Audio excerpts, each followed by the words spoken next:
अस्सलाम वालेकुम students, mindless academy में खुश आमदीद। आज का हमारा जो टॉपिक है वो है branches of biology. I hope आपको लास्ट लेक्चर समझ आ गया होगा।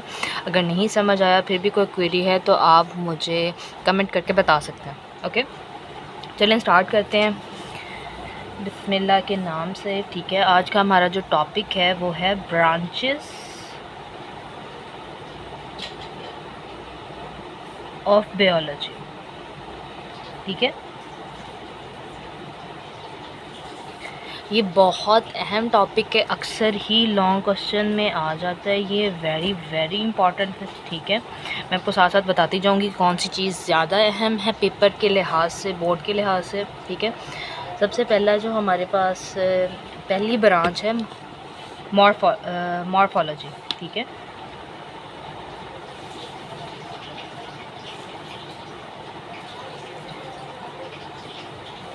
मॉर्फोलॉजी, फॉलोजी मतलब जब भी लॉजी आएगा ना तो आपको पता चल जाना चाहिए ये स्टडी है। ओके, इसका क्या मतलब है? स्टडी। और मॉर्फो का क्या मतलब है? मॉर्फो का मतलब है फॉर्म एंड स्ट्रक्चर या आउटवर्ड अपीयरेंस कह लो आप। ठीक है,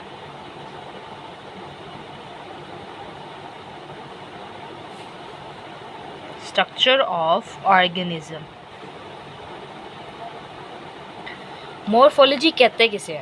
मॉर्फोलॉजी बायोलॉजी की एक ब्रांच है जिसमें हम स्टडी करते हैं स्ट्रक्चर ऑफ ऑर्गेनिज्म। ठीक है, ऑर्गेनिज्म नज़र कैसे आता है।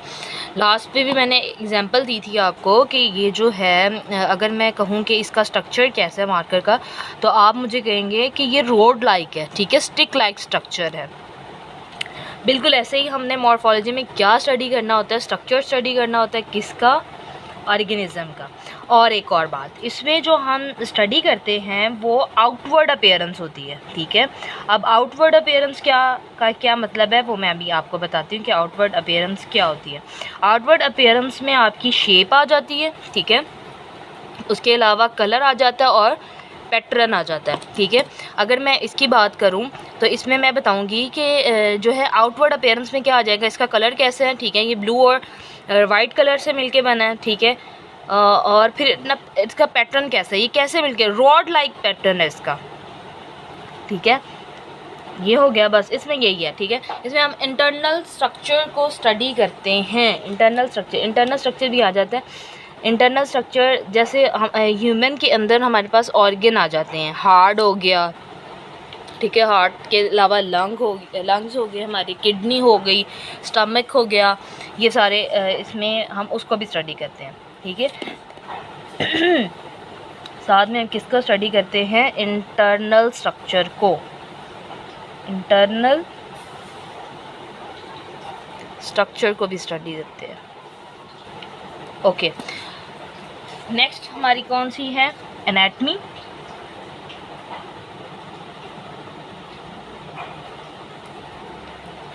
इसमें मेनली जो स्टडी करते हैं वो स्ट्रक्चर स्टडी करते हैं, आउटवर्ड अपीयरेंस होती है।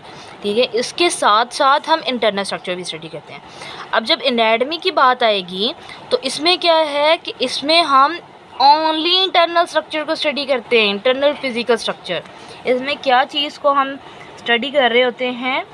इंटरनल। मैं वो भी बताती हूँ कि भाई इंटरनल स्ट्रक्चर का क्या मतलब है यहाँ पे।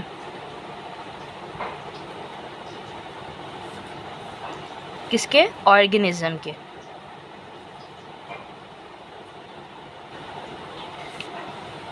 इंटरनल स्ट्रक्चर क्या है?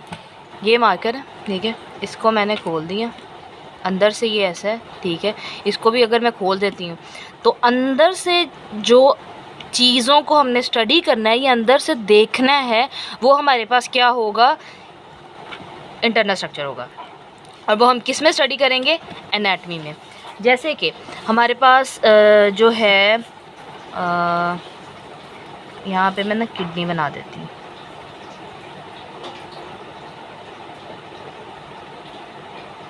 ठीक है, ये हमारे पास मैंने किडनी बनाई है। ठीक है,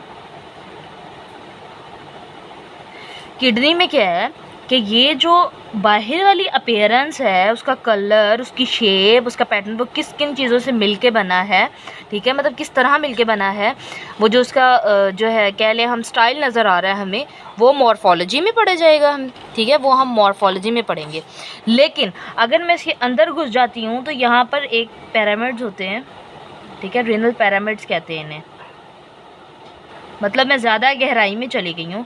फिर इसके अंदर से आर्टरी निकल रही है, वेन निकल रही है। वो जब चीज़ों को हम स्टडी करेंगे तो वो इंटरनल होगा, बाहर से जो नज़र आ रहा है वो मॉर्फोलॉजी में होगा, उसमें इंटरनल भी स्टडी करते हैं, ठीक है, साथ साथ, लेकिन वो बहुत कम होता है।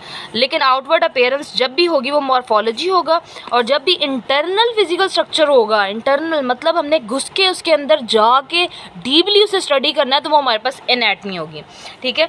अब इसमें क्या होता है कि जब हम चीज़ों को अंदर से देखते हैं, ठीक है, मतलब चीज़ों को एक्सप्लोर करते हैं, तो इससे हमें हेल्प क्या होती है, ठीक है, मतलब किस किस चीज़ में हमें हेल्प होती है, वो है हमारे पास डिज़ीज़ डायग्नोसिस में हेल्प होती है हमें, ठीक है, मतलब हमें ये पता चल जाता है जब हम स्टडी करते हैं तो हमें पता चल जाता है अगर उसका कलर चेंज है या कोई भी अंदर चीज़ कोई भी ख़राबी चल रही है तो वो हमें पता चल जाती है। तो हमें क्या पता चल जाएगी, हम जो डिज़ीज़ है उसको डायग्नोस कर सकते हैं ना कि भाई इस बंदे को ये वाली डिज़ीज़ है, इसको ये मसला चल रहा है, ठीक है। उसके अलावा क्या होता है, मेडिकल डिवाइस डेवलपमेंट होती है, ठीक है। अब इसका क्या मतलब है भाई, इसका ये मतलब है कि अगर हम अंदर वाले स्ट्रक्चर को जान लें तो हम ऐसी डिवाइसेस बना सकते हैं ना इलाज करने के लिए या देखने के लिए। अगर आप हॉस्पिटल गए हो या फिर आपने कहीं सुना हो कि इस बंदे की एंडोस्कोपी हुई है, एंडोस्कोपी में क्या होता है कि एक छोटा सा कैमरा होता है, ठीक है, या वो हम ना मुंह से अंदर डालते हैं इंटरनल स्ट्रक्चर को देखने के लिए, ठीक है। जब हम वो अंदर जाएगा तो वो ज़ाहिर बात है अगर मुंह से जाएगा तो हमें सांस की नाली ओसोफेगस का पता चल जाएगा, ठीक है। स्टमक से भी आगे वो जा सकता है, स्मॉल इंटेस्टाइन और लार्ज इंटेस्टाइन तक वो जा सकता है, ठीक है। और अगर हम नाक से डालें तो नाक वाले स्ट्रक्चर्स हमें पता चल जाएंगे, ठीक है। उसके बाद फेयरिंग्स, लेयरिंग्स, ये सारी चीज़ें, मतलब सांस की नाली ट्रेकिया तक वो जा सकता है और हमें बताएगा कि भाई इसमें क्या इशू चल रहा है, ठीक है। तो इससे क्या होगा कि अगर हम इंटरनल स्ट्रक्चर को गौर से देख लेंगे, हमें पता चल जाए, तो हम मेडिकल डिवाइस की डेवलपमेंट कर सकते हैं, मेडिकल डिवाइस बना सकते हैं इलाज करने के लिए, ठीक है। और इससे क्या होगा, ये सब चीज़ें करने से क्या होगा कि क्वालिटी लाइफ जो है वो इम्प्रूव हो जाएगी, ठीक है। क्वालिटी ऑफ लाइफ क्या होगी, इम्प्रूव हो जाएगी, ठीक है। एग्जाम्पल में बुक में जो एग्जाम्पल दी हुई है उन्होंने वो क्या क्या एग्जाम्पल है हमारे पास, डाइजेस्टिव सिस्टम को हम स्टडी कर रहे हैं, ठीक है। Organ of digestive system, okay. मेरे ख्याल में अब आपको कोई परेशानी नहीं होनी चाहिए। अगर कभी कभार आ जाता है कि भी डिफरेंशिएट, शॉर्ट क्वेश्चन में आ जाता है differentiate between morphology and anatomy, तो आप बताओगे कि मॉर्फोलॉजी में हम स्ट्रक्चर की स्टडी करते हैं, ठीक है, आउटवर्ड अपीयरेंस की स्टडी करते हैं, एनाटमी में क्या हम करते हैं कि इंटरनल फिजिकल स्ट्रक्चर की स्टडी करते हैं, ठीक है।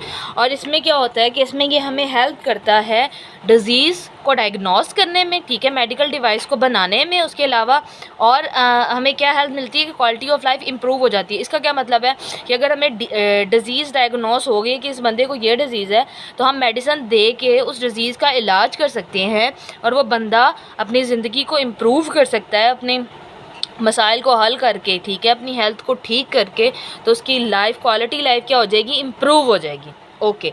नेक्स्ट हमारे पास जो है वो फिजियोलॉजी है। नेक्स्ट ब्रांच कौन सी है हमारे पास, फिजियोलॉजी। फिजियो मतलब क्या होता है, फंक्शन, एंड लॉजी मतलब स्टडी, जो मैंने आपको अभी थोड़ी देर पहले बताया है, ठीक है। नेक्स्ट ब्रांच हमारे पास क्या है, फिजियोलॉजी। फिजियो मतलब फंक्शन, ठीक है, फिजिक्स से ये निकला है, और लॉजी मतलब स्टडी। जब भी ये लफ्ज़ है आपको पता चल जाना ये स्टडी है, ओके। फिजियोलॉजी का क्या मतलब है, फंक्शन। अब जारी बात है हम ये किस में पढ़ रहे हैं, बायो में, तो किसके फंक्शंस पढ़ रहे होंगे, ह्यूमन ऑर्गन के, ठीक है। इसमें क्या हम पढ़ेंगे, ये बियोलॉजी की ब्रांच है और हम क्या पढ़ेंगे, फंक्शनिंग ऑफ बॉडी ऑर्गन की डेफिनेशन क्या होगी, functioning of human body parts.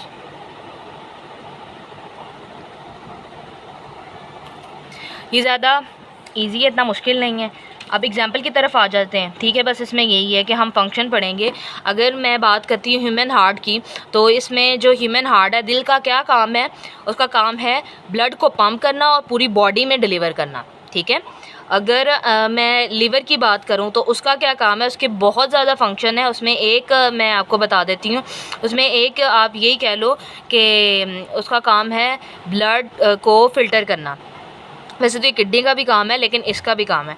Kidney का क्या काम है? ब्लड को फ़िल्टर करना, उसके अलावा यूरिन फॉर्म करना, ठीक है।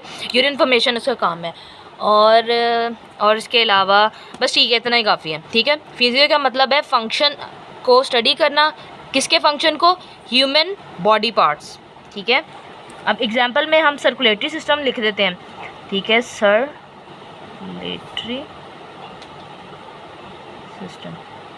अब सर्कुलेटरी सिस्टम में दो चीज़ें आ जाती हैं, एक ह्यूमन हार्ट आ जाता है, दूसरा ब्लड वेसल्स आ जाती हैं। ब्लड वेसल्स का तो आपको पता होगा, जिनमें हमारे पास आर्टरी आ जाती है, वेन्स आ जाती है, कैपिलरीज आ जाती हैं। आर्टरीज का क्या काम होता है? ह्यूमन हार्ट जो हमारा ब्लड है उसको कहाँ तक लेके जाती हैं? बॉडी पार्ट्स तक लेके जाती हैं। और वेन का क्या काम होता है? वो ह्यूमन हार्ट तक ब्लड लेके जाता है, ओके। बस इसमें यही आ गया। नेक्स्ट हमारे पास जो ब्रांच है वो हिस्टोलॉजी है। हिस्टो मतलब टिश्यू और लॉजी मतलब स्टडी। नेक्स्ट हमारे पास ब्रांच क्या है? हिस्टोलॉजी। हिस्टोलॉजी, ठीक है। अगर आपको इस लेक्चर में कोई बात नहीं समझ आती तो आप कमेंट करके मुझसे पूछ सकते हैं, मैं दोबारा बता दूंगी आपको, ठीक है। हिस्टो का मतलब क्या है? टिश्यू। अब टिश्यू हमारी बहुत हेल्प करते हैं। कैसे हेल्प करते हैं मैं बताती हूँ आपको। लॉजी मतलब स्टडी। हिस्टोलॉजी हम क्या कहेंगे कि माइक्रोस्कोपिक स्टडी, ठीक है। Microscopic study. माइक्रोस्कोपिक मतलब हमने माइक्रोस्कोप की हेल्प से स्टडी करनी है और जानना है कि टिश्यू के अंदर चल क्या रहा है। अच्छा, टिश्यू हेल्प बहुत करते हैं। क्या करते हैं?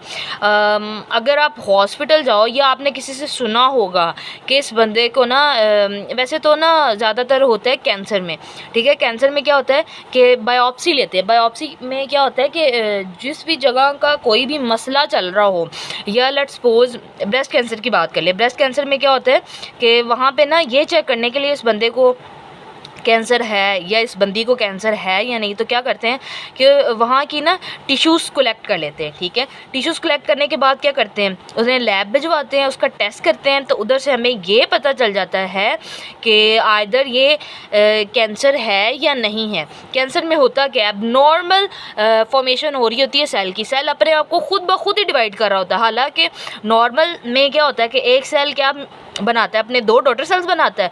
अब एबनॉर्मल में क्या होगा? 4 4 5 5 8 8 एबनॉर्मल सेल बना रहा होगा विदाउट एनी रीज़न, खुद ब खुद डिवीजन हो रही होगी। अब टिश्यूज़ क्या होते हैं? टिश्यूज़ बनते कैसे हैं? काफ़ी ज़्यादा सेल्स, ग्रुप ऑफ सेल्स मिलके बने, ठीक है। ग्रुप ऑफ सेल्स आपस में मिलते हैं तो टिश्यू बनता है। तो अगर तो एबनॉर्मल डिवीजन हो रही है तो हमें पता चल जाएगा कि भाई इस बंदे को ये डिजीज़ है, ठीक है। तो हमें ये बहुत ज़्यादा हेल्प करता है किसमें? डिजीज़ डायग्नोसिस में हेल्प करता है। किसमें? डिजीज़ डायग्नोसिस में हेल्प करता है। उसके अलावा ड्रग की स्टडी में ये हेल्प कर रहा होता है।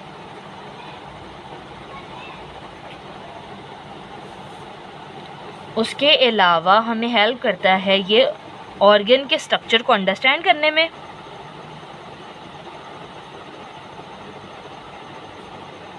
अंडरस्टैंडिंग ऑर्गन स्ट्रक्चर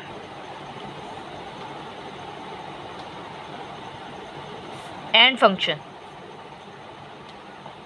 और फंक्शन में हेल्प कर रहा होता है, ओके। ड्रग स्टडी में आप ये कह सकते हो कि हमें टिश्यू ये बता देते हैं कि अगर हम ये ड्रग देंगे तो टिश्यू किस तरह रिएक्ट करेंगे, किस तरह रिस्पॉन्स करेंगे। इसको आप ऐसे ले सकते हैं, ओके। अंडरस्टैंड करते हैं ऑर्गन के स्ट्रक्चर को। जारी बात है टिश्यूज़ मिलके क्या बनाते हैं? काफ़ी ज़्यादा ग्रुप ऑफ टिश्यूज़ मिलके क्या बनाएंगे, हमारे पास ऑर्गन बनाएंगे। तो ऑर्गन स्ट्रक्चर में हेल्प हो जाएगी एग्जैक्टली उसके अलावा फंक्शन में हेल्प हो जाएगी कि उनका क्या काम है, हम उसको भी स्टडी कर सकते हैं इसी ब्रांच में। ठीक है, हमारे पास नेक्स्ट ब्रांच जो है वो है साइटोलॉजी। साइटोलॉजी का लफ्ज़ सुन के आपके जहन में क्या आना चाहिए? साइटोलॉजी का लफ्ज़ सुन के आपके जहन में सेल आना चाहिए। साइटो मतलब सेल और लॉजी मतलब स्टडी। तो इसमें हम क्या स्टडी करते हैं? ये स्टडी है सेल की। It is a study of cell. और इसमें हम क्या पढ़ते हैं? अब सेल क्या है? Building block of life. Cell ही वो चीज़ है जो ह्यूमन बना रहा है, ठीक है, इंडिविजुअल बना रहा है, ऑर्गेनिज्म बना रहा है, और ये फंडामेंटल स्ट्रक्चर है। ओके, इसमें हम क्या पढ़ते हैं? अब सेल है तो सेल, अभी मैंने आपको बताया कि जो है सेल डिवाइड होते हैं, ठीक है। तो सेल का एक पूरा मैकेनिज़्म है। मैकेनिज़्म का मतलब कि जहाँ से एक सेल शुरू हो रहा है, लेट्स सपोज ये एक सेल है, ठीक है, ये डिवाइड हुआ और 2 सेल बनाए। अब यहाँ पे ये जो प्रोसेस है इसको हम क्या कहते हैं? पाथवे। पाथवे होता है रास्ता। ये जिस रास्ते को इख्तियार करके एक सेल से 2 सेल बना रहा है खुद डिवाइड होके, इसको हम कहेंगे ये उसका मैकेनिज़्म है। तो हम इसमें क्या स्टडी करते हैं? मैकेनिज़्म ऑफ सेल डिवीजन, कि सेल कैसे डिवाइड होता है। इस पे हम पूरा चैप्टर है आगे आपका, ठीक है, आई थिंक 6 चैप्टर है जिसमें हम ये पढ़ेंगे कि सेल कैसे डिवाइड होता है, कैसे वो मतलब उसके 2 प्रोसेस है, एक माइटोसिस है, एक मेयोसिस है, सारे हम स्टडी करेंगे। फ़िलहाल के लिए इतना ही, ठीक है। नेक्स्ट चलते हैं। नेक्स्ट में हमारे पास जो ब्रांच आ जाती है वो माइक्रो मॉलिक्यूलर बायोलॉजी है।